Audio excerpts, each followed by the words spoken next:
2025, and we're going to make it stronger, bigger and better, really doing a job. In the campaign, I made a secret pledge to our seniors that I would always protect Social Security, and under this administration, we're keeping that promise and strengthening Social Security for generations to come. You keep hearing stories that in 6 years, 7 years, Social Security will be gone, and it will be if the Democrats ever get involved, because they don't know what they're doing. But it's going to be around a long time with us. Very much, you'll be surprised to hear some of the numbers.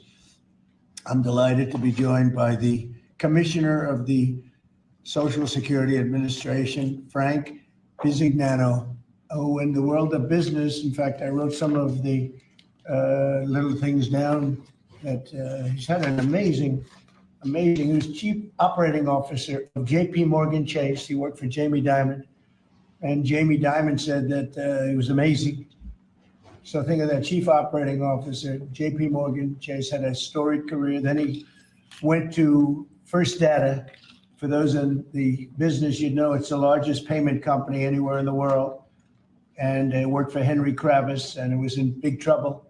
He took it over as CEO. He made it incredible. They merged with Fiserv, and he became CEO of that, and that became extremely successful. I was in Milwaukee. I guess they have the Milwaukee Arena, and where we had some good success and some good speeches. But he's a really legendary guy, and he wanted to do this. I mean, he just wanted to straighten out Social Security because he loves our country. And what he's done in a few months is amazing. Almost 60 million American seniors rely on Social Security for peace of mind and a life of dignity and retirement.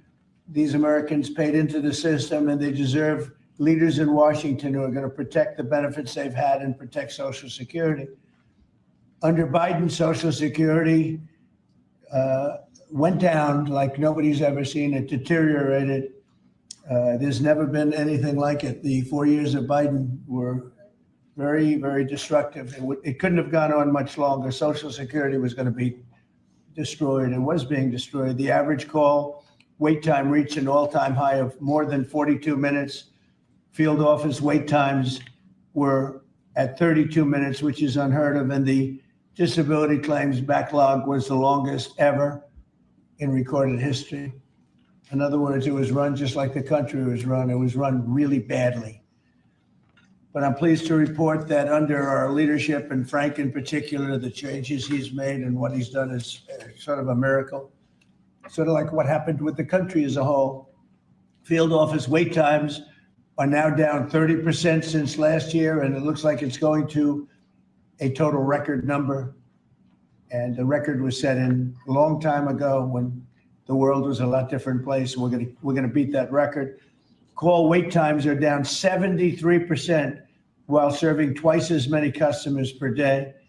The disability claims backlog is down 26%, and seniors now have 24/7 online access to their accounts, which they never had before, whereas under Biden, the website was down 29 hours a week for maintenance purposes. It was essentially not open very much. They were always maintaining it, but they didn't know what the hell they were doing.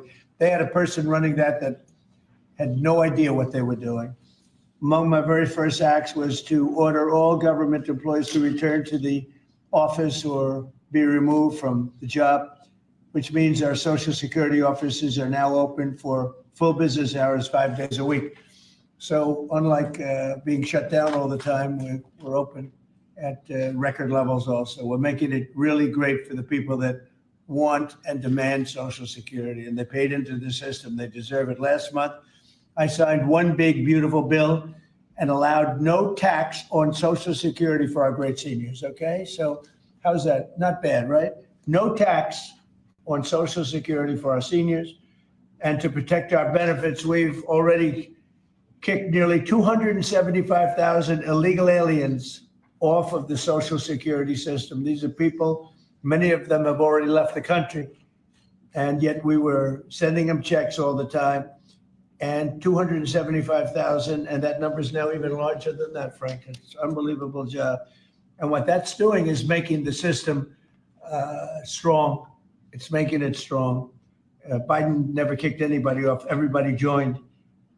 And we're carrying out historic deportations to remove many more illegals committing Social Security fraud. It's the Social Security fraud that was taking place at levels that nobody's ever seen. We cleared 12.4 million names listed in the Social Security database over 120 years of age. Think of that. So we had 12.4 million names where they were over 120 years old. Is that right? That's a hell of a statement. I have a feeling, Dan, that's not really really didn't happen, did it? So you have 12.4 million names listed in the Social Security database that were over 120 years of age, meaning you were breaking records, because I've never heard of anybody at 125. There were nearly 135,000 people listed who were over 160 years old, and in some cases getting payments. So somebody's getting those payments, and we're after that. We're also fighting the menace of inflation to make life more affordable for American seniors, and we've ended Biden's inflation nightmare. So we had the worst inflation in the history of our country, and now our inflation is down to a perfect number, a beautiful number, hardly any at all. And yet our country's taking in tens of billions of dollars and trillions of dollars, actually trillions of dollars in tariffs. You know all about it. It's been amazing. They say, why are we taking in so much money? Last week, they found $29 billion and they couldn't figure out where it came from. I said, check the tariff shelf. And they said, how did you know that's where it came from? We're taking in billions and even trillions of dollars in tariffs paid by other countries who, frankly, were taking advantage of us for many, many years. And they were doing that to us, but our people didn't know it. We didn't have smart business people. We've ended Biden's inflation nightmare and came in below expectations. And yet, again, this past month, we set records. Gasoline prices are way down, and really dramatically, as everybody knows. And energy prices have been going down, other than in certain states where you have Democrat-run states where they put windmills all over the place. Anytime you see a windmill, you'll say, well, they have bad energy costs. And it's happening in New Jersey. I saw that there's a revolution going on in New Jersey. They closed up a nuclear power plant, and they're raising electricity rates by 21, 22, and 28%, something like that. And you're going to have a new governor in New Jersey. I tell you what, you have a good man running in the Republican Party.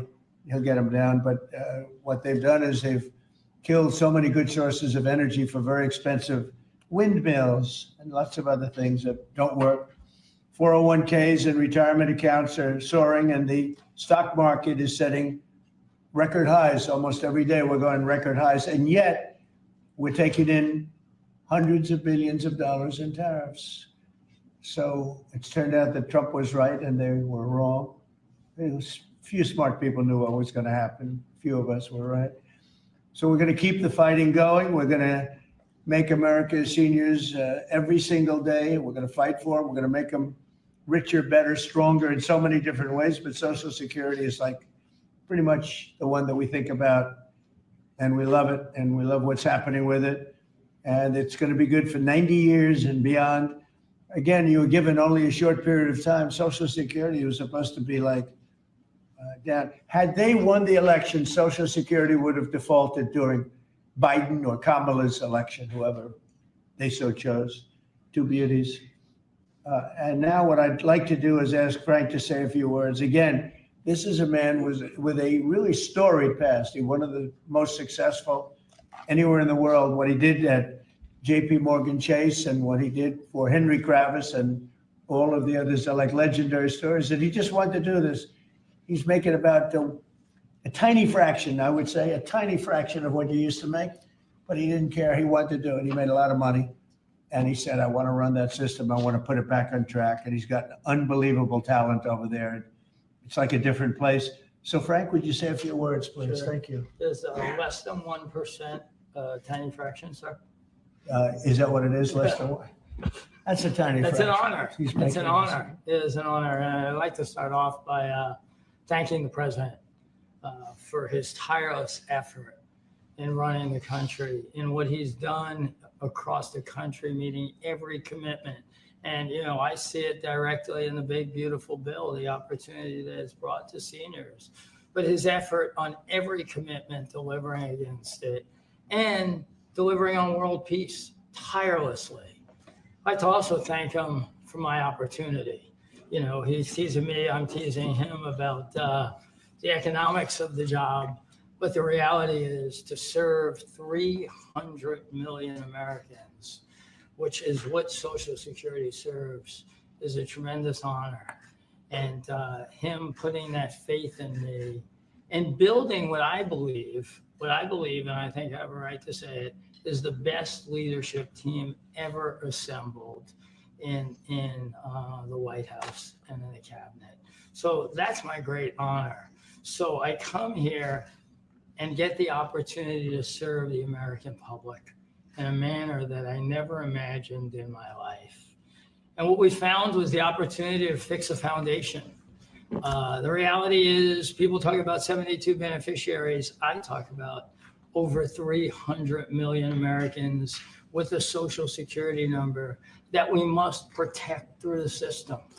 And when you look at what we talk about in eliminating Social Security numbers that were live in the system, they could carry fraud through the whole system. So the first thing was root out fraud, waste, and abuse. But while doing it, the best way to be more efficient is provide more accurate payments and better service. And you heard the numbers. I think the most staggering number is that we had a website that was down 29 hours.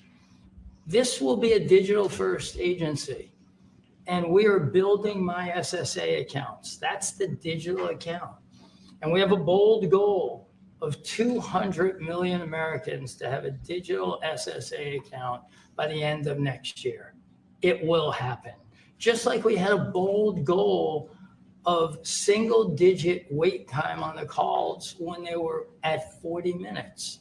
And we did that. This is my 100th day. We did that within 90 days, right? Get the web up and running, bring technology to our field offices, use digital presence to answer and serve the American public. That's the job. When we do all that, then we'll really know the answer to if we have a hole, right?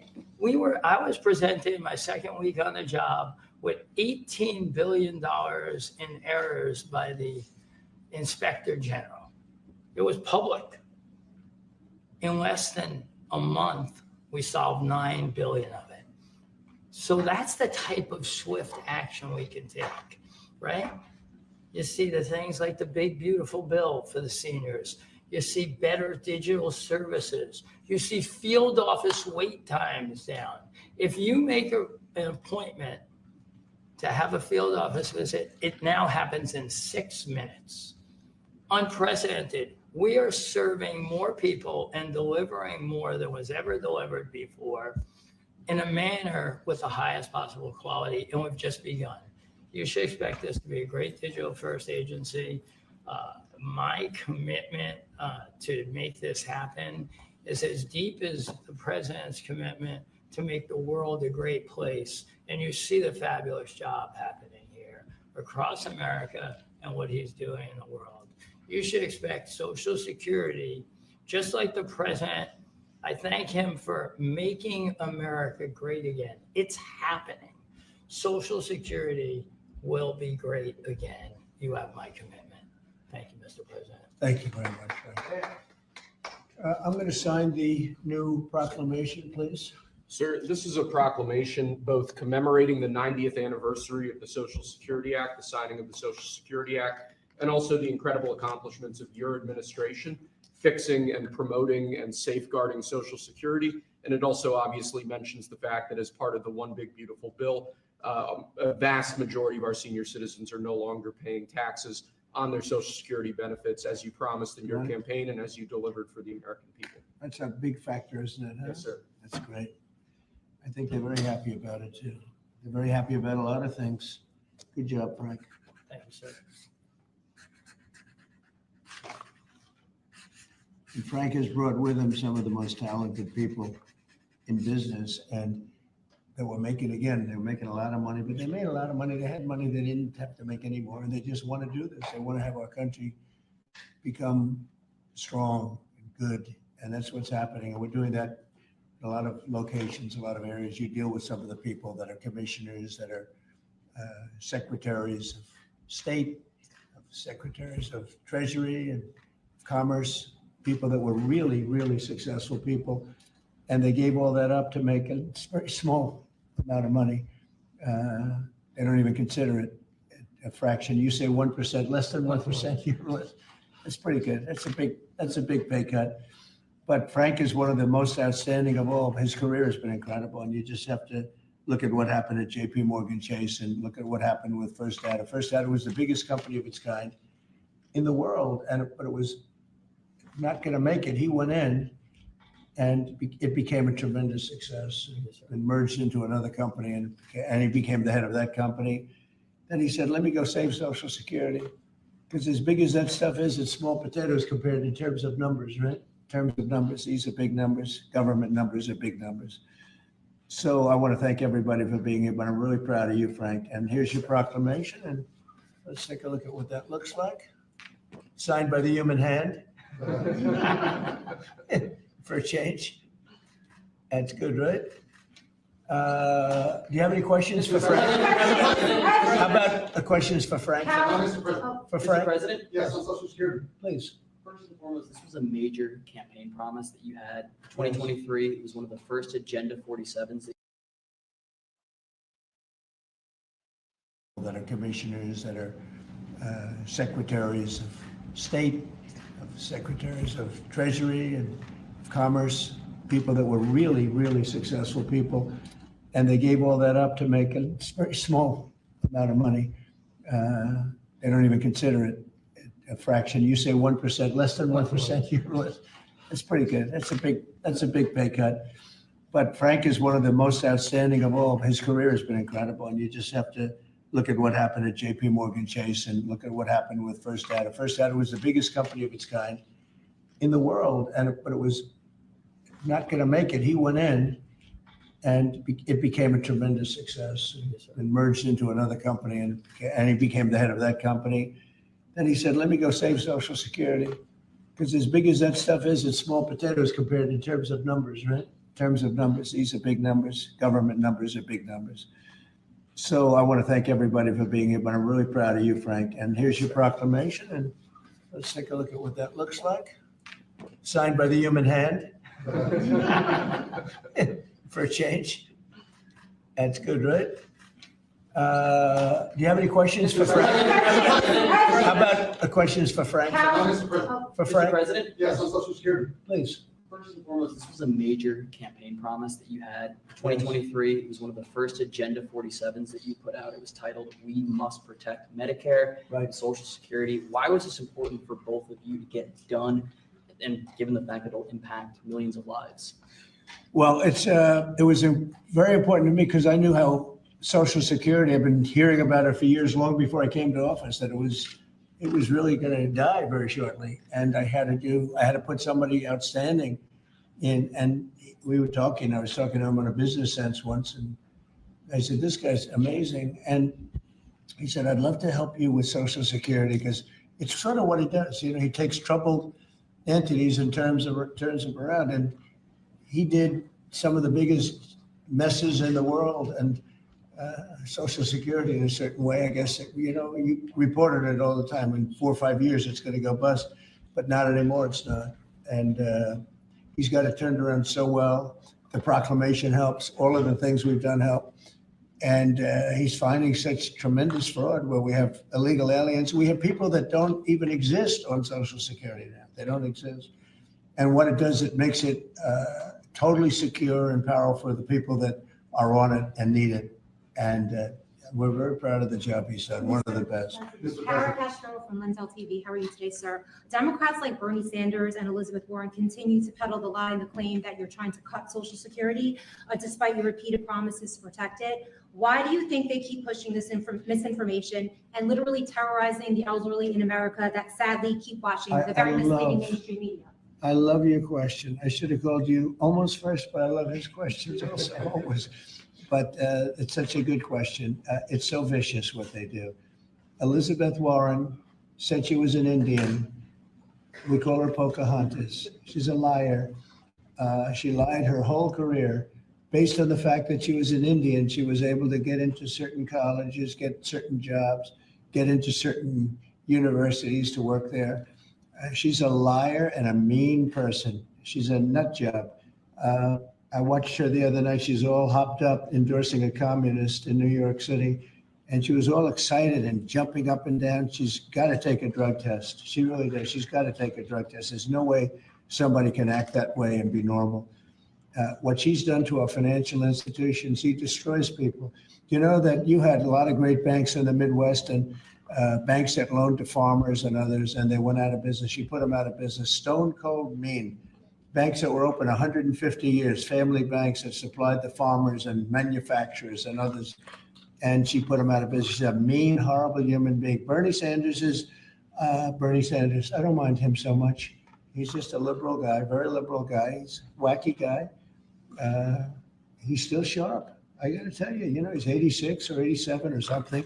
He's still sharp. You compare that to Joe Biden, it's, sort of what happened. So I don't mind Bernie Sanders. With him, you know what you're getting. You're getting a guy, he's a nasty guy, but he's somebody that,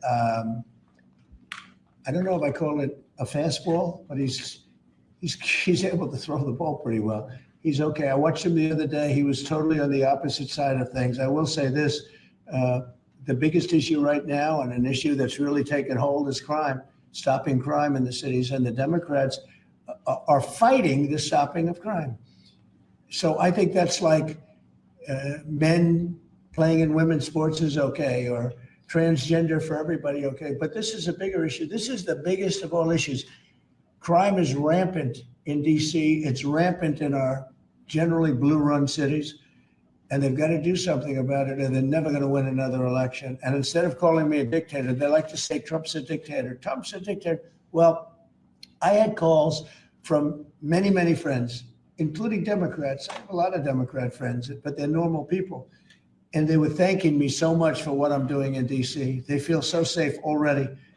And at the border, we had 0 people come in, and this is done by a liberal group. They're the people that do it. I have nothing to do with it. 0 people in 3 months. We had 0, 0, and 0 for 3 months. And last year we had millions of people pouring in from all countries, from jails, from drug addicts, gang members, drug dealers by the thousands and thousands. 11,888 murderers, half of whom committed more than one murder. They flowed into our country.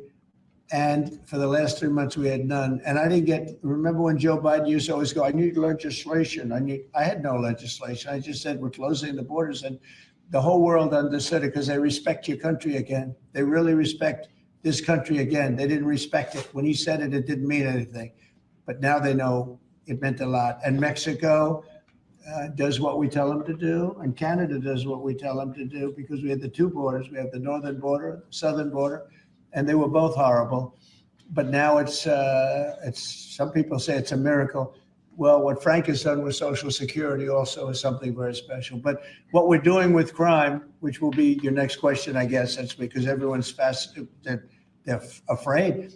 Half of the people here, maybe all of the people here, most of you live in DC, you are petrified to go out. And you're liberal. And if you're liberal, you're going to have to change. You're Democrats. You're going to have to change your ways. So we will have crime under control very shortly in DC, but they're record numbers. And sadly, what I guess the mayor did, but whoever it was, they asked the numbers to be fudged so that it would show less crime than the fact. The fact is, it's worse than it's ever been. And we will have it just like we did at the border, where with borders are totally in great shape right now, the best ever, record-setting shape. We'll have the crime situation solved in DC very soon. And we're also going to beautify the city. We have a beautiful city, but you can't have graffiti, and you can't have roads with potholes, and you can't have the medians, the dividers in the roads falling down on the street. We're going to be beautifying the city, making it really beautiful. we're going to be getting the criminals the hell out of here. We don't want the criminals in Washington, D.C. Mr. President, one on your Putin meeting and then one on DC crime. Are you prepared to offer Vladimir Putin access to rare minerals to incentivize him to end the war?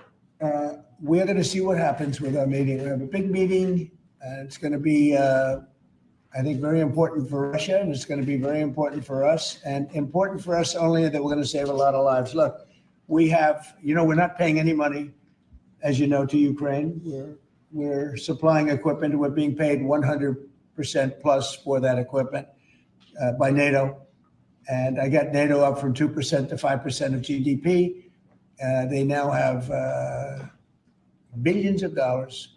NATO is a very rich group of countries, and we make the best military equipment anywhere in the world by far. And they're buying our equipment, and they're paying 100% for the equipment, 100%. In fact, they owe us about $2 billion now. They're going to send a check. Another one was sent recently for $1 billion. So we're not spending any money anymore. Biden gave them $350 billion, got nothing for it. And if you look, and by the way, we also signed a rare earth deal where we get, years of rare earth to get our money back, the money we spent.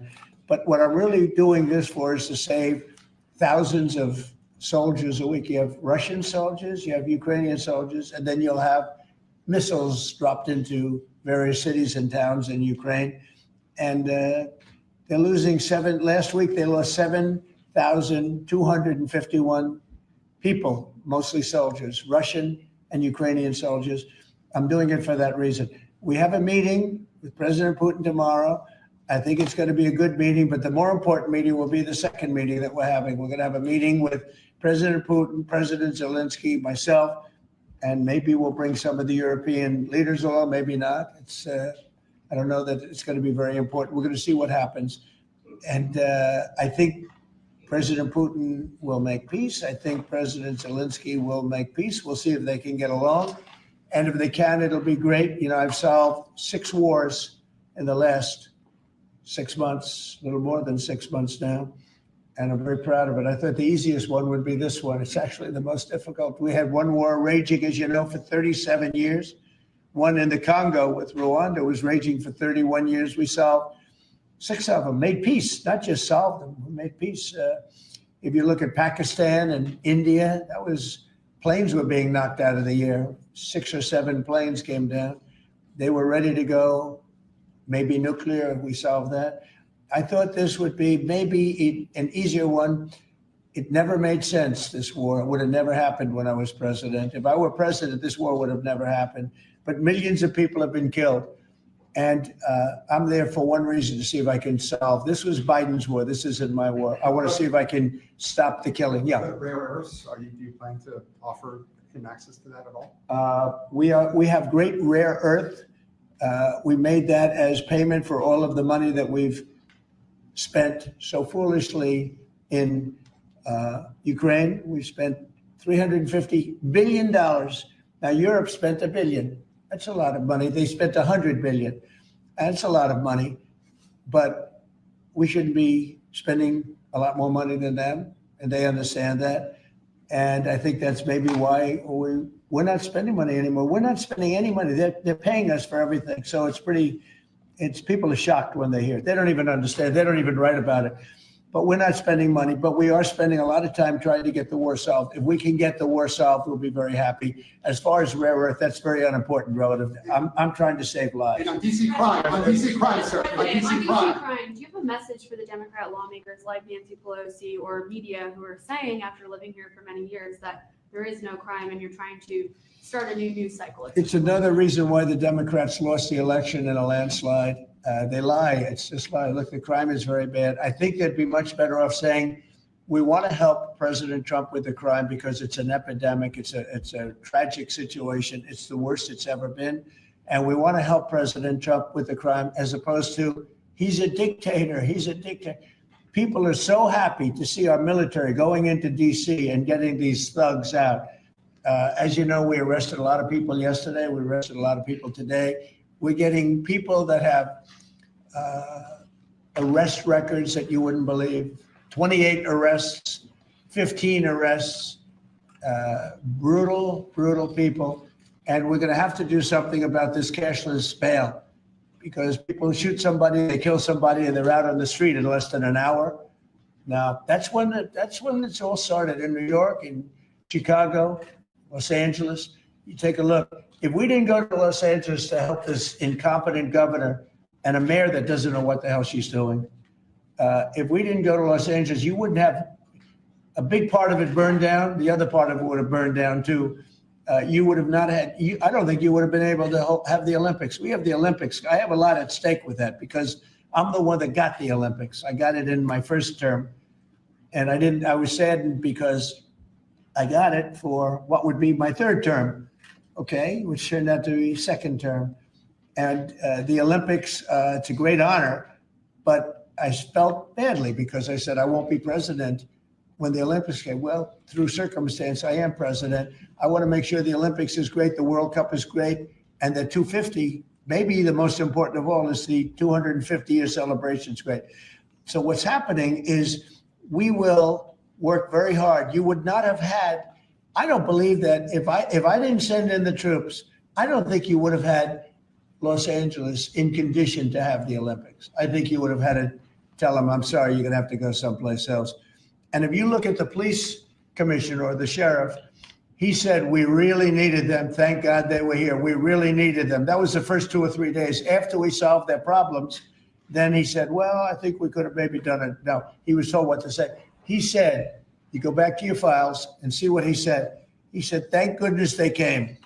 If I didn't go and put our military there, or National Guard in that case, and we'll go military if we have to, but the National Guard went there. They were very effective. If we didn't do that, I don't think you would have had the Olympics in Los Angeles. The place would have been just like the 25,000 houses that burned down, where, by the way, the governor ought to focus on getting their permits. You know, the federal permits are given. Those are the hard ones, and they were given a long time ago. People can't rebuild their house because they can't get permits from the state and the city, and they ought to focus on that because it's very upsetting. I went there right after the fires. I walked the streets and I met a lot of great people that want to rebuild their homes. We took care of it from the federal standpoint, but they're not taking care of it from the city, the mayor and the governor. They're not getting their permits. They can't build their houses. Mr. President, on DC crime. Go ahead, please. Mr. President, thank you. Do you think this summit and the incentives for peace you are putting on the table could end up rewarding Putin for his invasion of Ukraine? And what kind of signal do you think that could potentially send to other aggressors? No, I don't think it's a reward. I think that what we have is a situation that should never have started, should have never started. It didn't start under me, and for 4 years it wasn't even discussed. And I could see it was going to happen after I left. I could see what was happening. Everything that we did was wrong. Everything that was done was wrong. Everybody's to blame. Putin's to blame. They're all to blame. This is a war that would have never happened.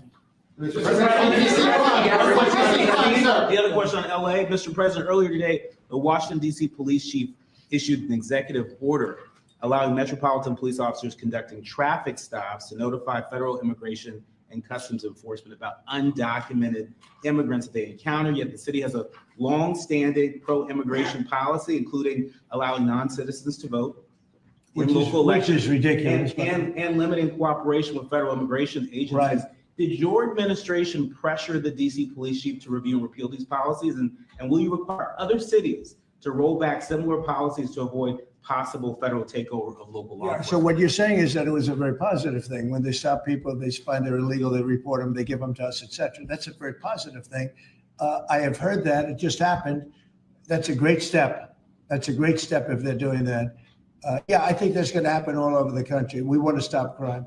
I think if the Democrats aren't strong on this issue, they won't be able to do it. I think this is a bigger issue than all of the other ridiculous things that they like open borders. Well, open borders is bad. Open borders has caused a lot of this problem, allowing millions and millions. I think 24 million people were allowed to come into our country. Many of these people from prisons, from jails, from mental institutions. This was the Biden policy. And I don't believe it was him. He was never there before. It was the people that encircled this very beautiful desk, the Resolute desk. Radical left lunatics who were smart, but radical left And I'm very happy to hear what you just said, because I've heard that. And Mr. President, on LA, if I may, the mother of a 15-year-old California boy was briefly detained at gunpoint in the case of mistaken identity. The LAUSD superintendent says that surveillance video shows armed agents wearing police and border patrol insignia.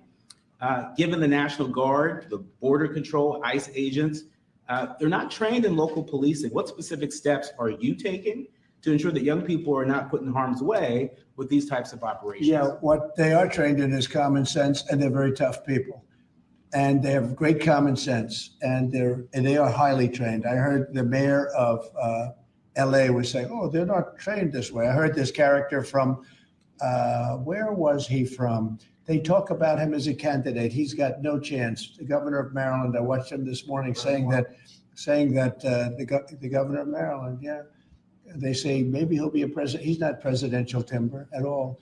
But I heard him today talking about how the National Guard or the military is not trained in police, but they're trained in common sense, and they're trained in not allowing people to burn down buildings and bomb buildings and shoot people and all of the things. They've done a great job. Again, if we didn't send them, and very importantly, if we didn't send them into Los Angeles, the rest of Los Angeles would have been burned down to the ground. When you look at Minneapolis, I sent them into Minneapolis because the governor wouldn't make the call. If I didn't do that, you wouldn't have a Minneapolis. It wouldn't be, I don't think it would be existent today. You remember the famous scene burning over the CNN anchor's shoulder. He said, everything seems to be very peaceful. And behind him, the whole city's burning down. So you had the whack job governor who ran for vice president, who made a fool out of himself. You would have had, I saved that city. I'll tell you, I saved that city. So the bottom line is these are very tough people that are trained in a thing called common sense. And they're also trained in doing what we're talking about right now. And you watch crime stop, but you wouldn't have Los Angeles. It wouldn't be existent today. We would have had to cancel the Olympics if I let that go on. Mr. President, will you pressure Israel to allow journalists into Gaza to cover the humanitarian efforts the U.S. is pursuing? And I'd like to see that happen, Jim. would you pressure? I would like to see it happen. I would be very fine with journalists going in. It's a very dangerous position to be in, as you know, if you're a journalist, but I would like to see it. And on tariffs, Brazil, Mexico, and Latin America are getting closer to China, and they say it's partly because of the tariffs you're imposing in those countries. Are you concerned them getting closer to China? No, not at all. I'm not concerned at all. They can do what they want. None of them are doing very well. And what we're doing in terms of economics, we're blowing everyone away, including China. We're doing better than any other country in the world right now. Brazil has been a horrible trading partner in terms of tariffs. As you know, they charge us tremendous tariffs, far, far more than we were charging them. We weren't charging anything, essentially. And Brazil has some very bad laws happening where they took a president and they put him in jail, or they're trying to jail him. And I happen to know the man, and I will tell you, I'm pretty good at people. I think he's an honest man. I think what they've done, this is really a political execution that they're trying to do with Bolsonaro. I think that's terrible. But they also treated us very badly as trading partners for many, many years. One of the worst countries on earth for that. They charged tremendous tariffs, and they made it very difficult to do anything. So now they're being charged 50% tariffs, and they're not happy, but that's the way it goes. Mr. President, on DC crime, sir, on DC crime, are you concerned at all that some federal officers that are helping DC police might be being pulled away from other high priority assignments? Like what? Like what? Terrorism, for example. Oh, really? Terrorism? They'll stop terrorism as part of what they're doing right now. No. The soldiers that we have, first of all, we have plenty of them, long beyond what that you have here. We're just using a very small force. In Washington, D.C., they have thousands of police. They have a lot of police, but the police weren't allowed to do their job. We have a lot of great ones. And you have some that weren't so good, to be honest, but they weren't allowed to do their job. But now they are allowed to do their job. And essentially it's only 2 days, but you look at the numbers already, they're dropping. And no, they're not being pulled off for anything. Mr. President, As you know, there were some Gabbard- very concerning reports about crime statistics. Police are manipulating crime data to downplay crime in DC. Will the administration release its own crime statistics to counter their Yeah. misinformation? And will those individuals who are intentionally misrepresenting crime data and fudging the books, like you said, be penalized for endangering the public? They are under investigation right now. They are giving us phony crime stats, just like they gave other stats in the financial world, but they're phony crime stats. And Washington, D.C. is at its worst point, and it will soon be at its best point. You're going to have a very safe, you're going to have a crime-free city. I mean, I say that. You're going to have virtually a crime-free city. And these are strong men, but the criminals are strong men and women, but they're strong men. And these are people that don't play games. We're not playing games. These are criminals we're dealing with. And they treated people. They took one of the people that worked for us the other day. You saw the beating, the pounding, 10 against 1. And they pounded the hell out of him. He's lucky to be alive. He's barely, almost killed. And we're not going to have that happening, please. Tulsi Gabbard declassified more documents last night related to the Russiagate Good. hoax. She's doing a great job, by the way. That was another fake story. I'm very happy with the job she's doing. That's right. They declassified some terrible documents talking about Democrats and what they do. Radical left lunatics. It showed that then DNI James Clapper sent out emails to IC officials saying that it would be a team sport to push then the debunked 2017 ICA report and that it might need them to compromise on their normal modalities. What's your reaction to the latest declassification? And in your view, sir, what does real accountability look like for the players? It's involved? incredible what we're finding. Absolute proof of guilt. And we'll see what happens. But Clapper and Comey and that whole group of criminals, they're criminals. And they made it very tough. You know, they did the fake Russia witch hunt that lasted for 2 years. And I got totally exonerated. There was no doubt about it. They should have done it in 1 day, not 2 years. But there was a whole scheme to try and demean Trump so that I couldn't win an election. And that is a criminal group of people. They're sick people and they're criminals and they should be taken care of. Mr. President. Does Putin have a strong hand tomorrow? Well, he came to our country and I heard CNN fake news talking about that was a big win for him. Normally you would say the opposite, but they said, oh, it's a big win that he came here. Normally it would say the opposite, he came here. I think that President Putin would like to see a deal. I think if I weren't president, he would take over all of Ukraine. It's a war that should have never happened. If I weren't president, in my opinion, he would much rather take over all of Ukraine. But I am president, and he's not going to mess around with me. Mr. President, on Russia, Mr. President, would you support or agree to reducing NATO troops in Europe, in countries like Poland, in order to get Russia to agree to a peace deal? That hasn't been put before me, and I'll think about that for later, but it has not been put before me. Go ahead. Is anything less than an unconditional and immediate ceasefire a victory for the U.S.? Tomorrow? Yes. Well, tomorrow we'll see. I say, I don't know where that comes from. It's sort of not a good question. I would say that tomorrow, all I want to do is set the table for the next meeting, which should happen shortly. I'd like to see it happen very quickly, very shortly after this meeting. I'd like to see it actually happen maybe in Alaska where we just stay because it's so much easier. But I think that it's going to be very interesting. We're going to find out where everybody stands, and I'll know within the first 2 minutes, 3 minutes, 4 minutes, or 5 minutes, like we tend to find out whether or not we're going to have a good meeting or a bad meeting. And if it's a bad meeting, it'll end very quickly. And if it's a good meeting, we're going to end up getting peace in the pretty near future. Okay? How about one more? Thank you, Mr. President. On the Smithsonian, I know that your administration is seeking to weed out a lot of this left-wing spin that's in the museums, but we're seeing from people like Brian Stelter or other commentators that they're insinuating that you are trying to change history according to your narrative.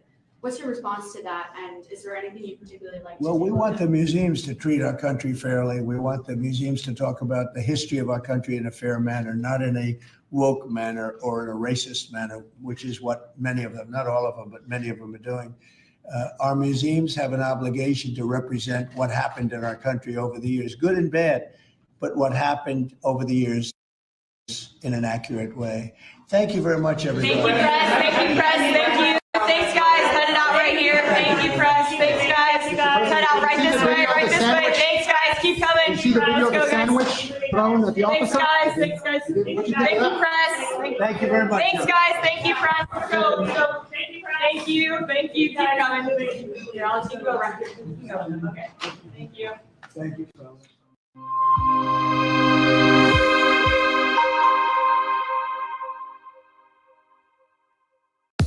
El Banco de Japón es, como su propio nombre indica, el Banco Central de Japón. Es el responsable de implementar la política monetaria en este país, similar a otros bancos centrales como la Reserva Federal en Estados Unidos o el Banco Central Europeo. El BOJ tiene el objetivo de mantener la estabilidad económica y financiera en Japón. Fue fundado en el año 1882 y desempeña un papel clave en la economía del país asiático. Entre las principales funciones del Banco de Japón, mantener estable la política monetaria y llevar a cabo un importante control de la inflación. En clave de política monetaria, desde hace años Japón ha tenido una política de tasas de interés muy bajas o incluso negativas para combatir la deflación y estimular la economía. Si hablamos de control de la inflación, el Banco de Japón busca mantenerla alrededor de ese objetivo del 2%. Sin embargo, como decimos, la economía japonesa ha luchado contra la deflación y el bajo crecimiento, lo que ha llevado al BOJ a aplicar medidas expansivas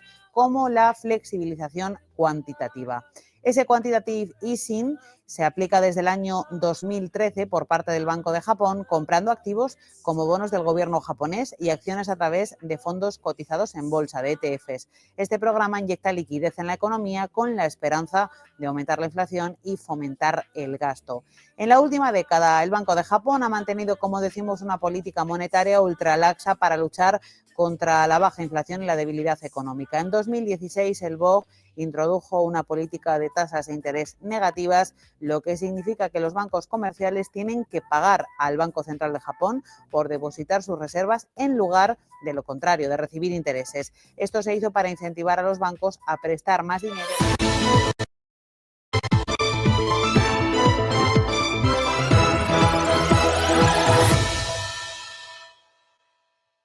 Bueno, pues escuchaban a Donald Trump en esa comparecencia previa al día de mañana, en el que aquí en Negocio Televisión, a partir de las 8:30, vamos a tener una programación especial para cubrir esa reunión que van a tener en Alaska a partir de las 9:30, Donald Trump y también Putin. Por lo tanto, Donald Trump, que en esa comparecencia le preguntaban por el conflicto y decía, y dejaba varios titulares importantes a los medios de comunicación. Decía en un principio, el presidente estadounidense mencionaba que cree que el presidente ruso, Vladímir Putin, y el presidente ucraniano, Volodímir Zelenski, harán las paces. Decía, veremos si se llevan bien, y si lo hacen, será fantástico. Pensé que la guerra más fácil de resolver sería esta, pero en realidad es la más difícil con la que me he encontrado, en lo que comentaba Donald Trump. Por lo tanto, en esa rueda de prensa ante los medios de comunicación, reiteraba también el presidente la posible segunda reunión que superará la importancia de la que tenga, decía, va a ser más importante la segunda reunión si la tenemos que la primera, que la de mañana. Además, decía que si se producía esa segunda reunión, esperaba que estuvieran Putin, Zelensky, él y sobre todo también líderes europeos. Escuchen ustedes a Donald Trump comentar dicha información. We have a meeting with President Putin tomorrow. I think it's going to be a good meeting, but the more important meeting will be the second meeting that we're having. We're going to have a meeting with President Putin, President Zelenski, myself, and maybe we'll bring some of the European leaders along, maybe not. I don't know that it's going to be very important. We're going to see what happens. And I think President Putin will make peace. I think President Zelenski will make peace. We'll see if they can get along. And if they can, it'll be great. You know, I've solved 6 wars in the last 6 months, a little more than 6 months now. And I'm very proud of it. I thought the easiest one would be this one. It's actually the most difficult. We had one war raging, as you know, for... También Donald Trump, quien decía que sin mí, es decir, sin él, Putin controlaría toda Ucrania, pero que de momento, decía también Donald Trump decía que sin él, Putin controlaría toda Ucrania y que con él no se atreve a meterse, decía también el presidente americano. Mirando un poquito también a Brasil, decía que, bueno, que no pasaba nada por el tema de Brasil y señalaba de que, porque había dicho en las últimas horas Lula da Silva, el presidente, que Estados Unidos, si Estados Unidos no acerca postura con el país brasileño, pues que iban a buscar otro socio. Por lo tanto, dice Donald Trump que a él no le preocupan esas palabras de Lula da Silva. Eso sí, lo que decía el presidente americano, decía, refiriéndose y calificando el juicio de su amigo Bolsonaro, decía que es una ejecución política la que está sufriendo Bolsonaro en Brasil. Por lo tanto, vuelve a defender el presidente americano al expresidente brasileño Bolsonaro y vuelve a cargar, eso sí, con bastante indiferencia,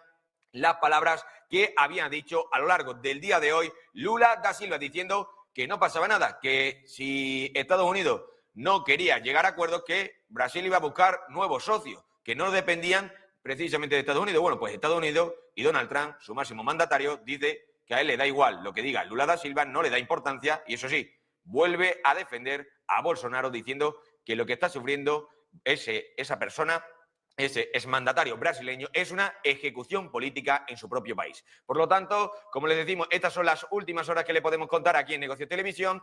Nosotros nos despedimos, pero mañana, recuerden, a las 8:30 de la tarde comienza ese especial reunión en Alaska, Donald Trump y Putin. Putin y Donald Trump, Estados Unidos y también Rusia. Por lo tanto, veremos qué ocurre y a dónde va a parar el conflicto ucraniano. Aquí en Negocio Televisión, como saben ustedes, podrán seguirlo y les daremos la mejor información, como siempre.